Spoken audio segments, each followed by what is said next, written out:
चांदोबा महाभारत 44वा भाग. युद्धाचे प्रयत्न. कृष्ण द्वारकेला निघून गेल्यावर लगेचच उपप्लव्यामध्ये धर्मराज, विराट आणि अन्य राजांनी युद्धाचे प्रयत्न आरंभले. मंत्री, बांधव आणि मित्रांसह त्वरित निघून यावे असे सर्व राजांना विराट आणि द्रुपद यांनी मिळून संदेश पाठवले. तसे संदेश मिळालेले राजे पांडवांवरील प्रेमापोटी असो किंवा विराट आणि द्रुपद यांच्यावरील आदरभावामुळे असो, उपप्लव्याला येऊ लागले. येथे युद्धाचे प्रयत्न चालू असल्याचे समजताच धृतराष्ट्राच्या पुत्रांनीही आपापल्या मित्रांना बोलावण्यास आरंभ केला. या प्रकारे आगामी कुरु पांडव युद्धासाठी सर्व देशांमध्ये खळबळ उडाली. मोठ्या मोठ्या सैन्यांच्या संचलनाने पृथ्वी हादरली. या दरम्यान द्रुपदाने आपल्या पुरोहिताला कौरवांकडे दूत म्हणून पाठवताना सावध केले, तुम्ही प्रज्ञावान आहात. धृतराष्ट्र कसा माणूस आहे आणि धर्मराज कसा माणूस आहे हे तुम्हाला चांगलेच ठाऊक आहे. कौरवांनी पांडवांना कसे फसवले हे धृतराष्ट्र जाणतो. विदुराने नको म्हटलेले असतानाही ते न ऐकता आपल्या पुत्राने मागितले म्हणून त्याने धर्मराजाला द्यूत खेळण्यासाठी बोलावले. त्यांनी आता पांडवांना राज्य न देण्याचा निश्चय केला आहे. तुम्ही धृतराष्ट्राला धर्माची गोष्ट सांगा, विदुर तुम्हाला सहाय्यक म्हणून बोलेल. तुम्ही पांडवांचा चांगुलपणा आणि दुर्योधनाचा दृष्टपणा यांवर भर दिल्यास त्यांच्या पक्षातील लोक अधर्मासाठी युद्ध करण्यास कचरतील. त्यांच्यामध्ये या प्रकारे फूट पाडणे हेच तुमचे प्रधान कर्तव्य आहे. हे कार्य तुमच्याकडून होईल. दुर्योधन इत्यादींपासून तुम्हाला कसलेही भय असणार नाही. तुम्ही केवळ दूतच नाही तर वयानेही अत्यंत वृद्ध आहात. द्रुपदाचा पुरोहित आपल्या शिष्यगणाला सोबत घेऊन हस्तिनापुराकडे निघून गेला. त्यानंतर पांडवांनी अन्य राजांकडे दूतांना पाठवले, परंतु कृष्णाकडे अर्जुन स्वतः निघाला. गुप्तचरांच्या माध्यमातून पांडवांच्या सर्व हालचाली जाणून घेणाऱ्या दुर्योधनाने थोड्याशा परिवाराला सोबत घेऊन स्वतःही द्वारकेला प्रस्थान केले. अर्जुन आणि दुर्योधन या दोघांनी एकाच दिवशी द्वारकेत पाऊल ठेवले. दोघेही कृष्णाच्या भवनात पोहोचेपर्यंत कृष्ण निद्रिस्त होता. कृष्णाच्या डोक्याकडे एक उत्तम आसन होते. दुर्योधन थेट जाऊन त्यावर बसला. दुर्योधनाच्या पाठोपाठ तेथे प्रवेश केलेला अर्जुन हात जोडून कृष्णाच्या चरणांजवळ उभा राहिला. आणखी काही काळानंतर कृष्णाने निद्रेतून उठताना आपल्या चरणांजवळ उभ्या असलेल्या अर्जुनाला पाहिले. त्यानंतर आपल्या डोक्याच्या बाजूला बसलेल्या दुर्योधनाला पाहिले. त्याने दोघांचीही कुशल विचारपूस केली आणि अतिथी सत्कार पूर्ण केल्यावर त्यांच्या येण्याचे प्रयोजन विचारले.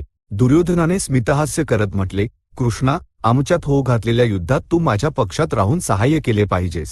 तुझ्यासाठी मी आणि अर्जुन वेगळे नाही आहोत ना. आम्ही दोघेही तुझे एकाच प्रकारचे बांधव आहोत. तरीही सर्वात आधी मी तुझ्याकडे आलो आहे, त्यामुळे तू मलाच सहाय्य करणे हा धर्म आहे. त्यावर कृष्ण म्हणाला, तू आधी आलास हे खरे, परंतु मी आधी अर्जुनाला पाहिले, त्यामुळे मी तुम्हा दोघांनाही सहाय्य करीन. लहान असल्याने अर्जुन आधी मागेल. माझ्यासारखे 10 लाख योद्धे आहेत, ते एका पक्षात असतील, मी दुसऱ्या पक्षात. मी मात्र युद्ध करणार नाही, केवळ सल्ला देईन. अर्जुना, यात तू कोणता पक्ष मागतोस? अर्जुनाने कृष्णाला निवडले. 10 लाख गोपाळ योद्ध्यांना घेण्यासाठी दुर्योधन आनंदाने सहमत झाला. त्यानंतर तो बलरामाकडे गेला आणि त्याने युद्धात सहाय्य करण्याची विनंती केली. बलराम दुर्योधनाला म्हणाला, वत्सा, विराटनगरात विवाहाला गेलो असता मी तुमच्या दोन्ही पक्षांना समान मानून बोललो होतो, परंतु कृष्ण माझ्याशी सहमत झाला नाही. कोणत्याही पक्षाला सहाय्य करू नये असा मी तेव्हाच निश्चय केला होता. तसेही तुला कोणाच्या सहाय्याचे काय काम? जाऊन क्षात्रधर्माने युद्ध कर.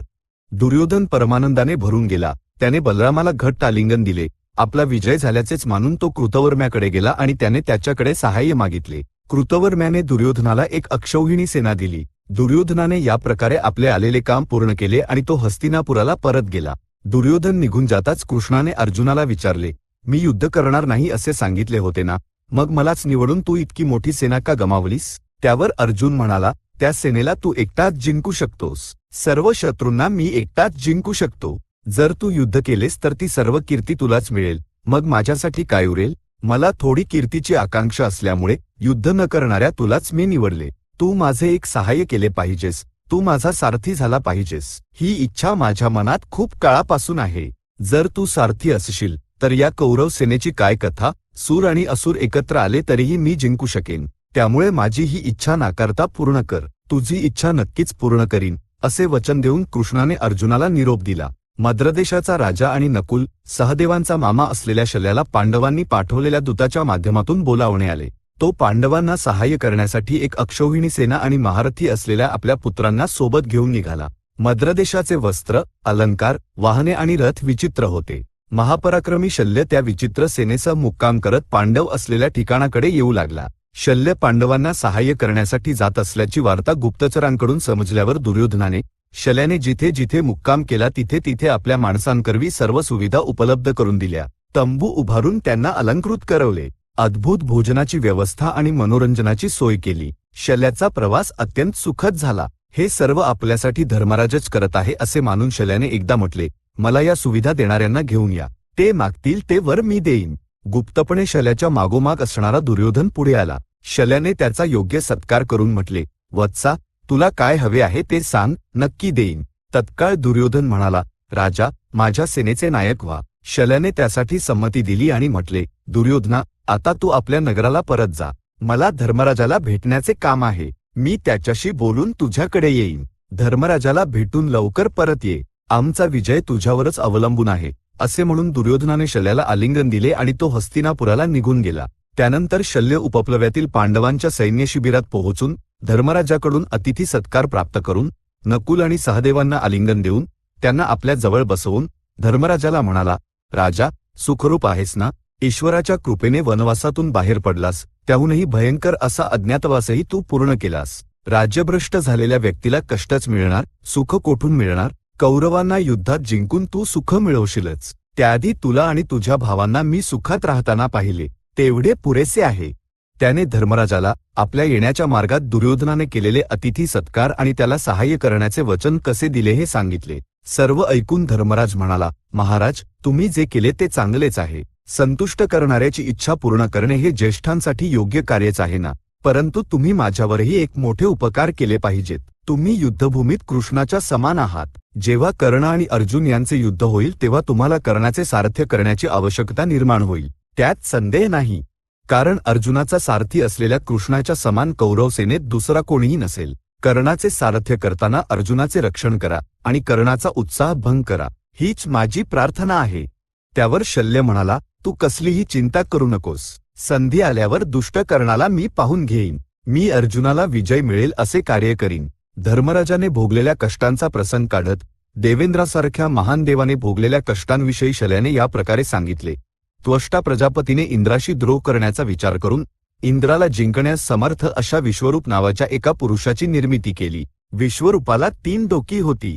या 3 डोकी असलेल्याने इंद्रपदासाठी तपश्चर्या आरंभली. त्याची तपश्चर्या फळाला येईल या भीतीने इंद्राने त्या विश्वरूपाच्या तपश्चर्येत भंग आणण्यासाठी सुंदर अप्सरांना पाठवले.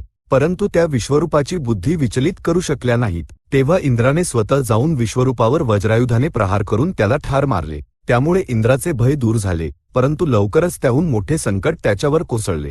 आपल्या पुत्राला इंद्राने मारले हे समजताच त्वष्टा क्रोधाने संतप्त झाला आणि त्याने इंद्राला मारण्यास समर्थ असलेल्या एका पुरुषाची, वृत्रासुराची निर्मिती केली. प्रलय काळातील सूर्यासारख्या वृत्रासुराने पित्याच्या आज्ञेवरून स्वर्गात जाऊन इंद्राला युद्धासाठी बोलावले. शस्त्रहीन वृत्रासुराने इंद्राच्या अस्त्रांची तमा न बाळगता त्याला पकडून गिळून टाकले. परंतु वृत्रासुराला जांभई येताच इंद्र पुन्हा बाहेर आला आणि वृत्रासुराशी युद्ध सोडून पळून गेला. त्यानंतर इंद्र देवतांना सोबत घेऊन विष्णूकडे गेला. आपल्यावर ओढवलेले कष्ट सांगितले आणि वृत्रासुराला मारण्याचा उपाय सांगण्याची विनंती केली. वृत्रासुर आता मरणार नाही. आधी त्याच्याशी मैत्री कर असा सल्ला विष्णूने इंद्राला दिला. तेव्हा महर्षींनी जाऊन वृत्रासुराला सांगितले, तू इंद्राला जिंकू शकत नाहीस. इंद्र तुला जिंकू शकत नाही. तुम्ही दोघेही संधी करून सुखाने राहा. वृत्रासुराने त्यांचे म्हणणे ऐकून इंद्राशी संधी केली आणि इंद्रावर अत्यंत प्रेम व आदरभावाने तो राहू लागला. परंतु इंद्र वेळेची वाट पाहत राहिला आणि एका सायंकाळी जेव्हा वृत्रासुर एकटाच समुद्रकिनाऱ्यावर विहार करत होता तेव्हा त्याने आपल्या वज्रायुधाने त्याला ठार मारले. विश्वरूपाला मारल्याचे पाप आणि वृत्रासुराला मारल्याचे पाप घेरल्यामुळे इंद्राची मती भ्रष्ट झाली आणि तो कोणालाही न दिसता भटकू लागला. इंद्राची अशी अवस्था झाल्यावर इंद्रपदासाठी दुसऱ्या कोणाला तरी पाहावे लागले. महर्षींनी नहुषाकडे जाऊन त्याला इंद्रपद ग्रहण करण्याची आणि 3 लोकांवर राज्य करण्याची विनंती केली. चांदोबा महाभारत 44वा भाग संपन्न. सद्य स्वस्ती.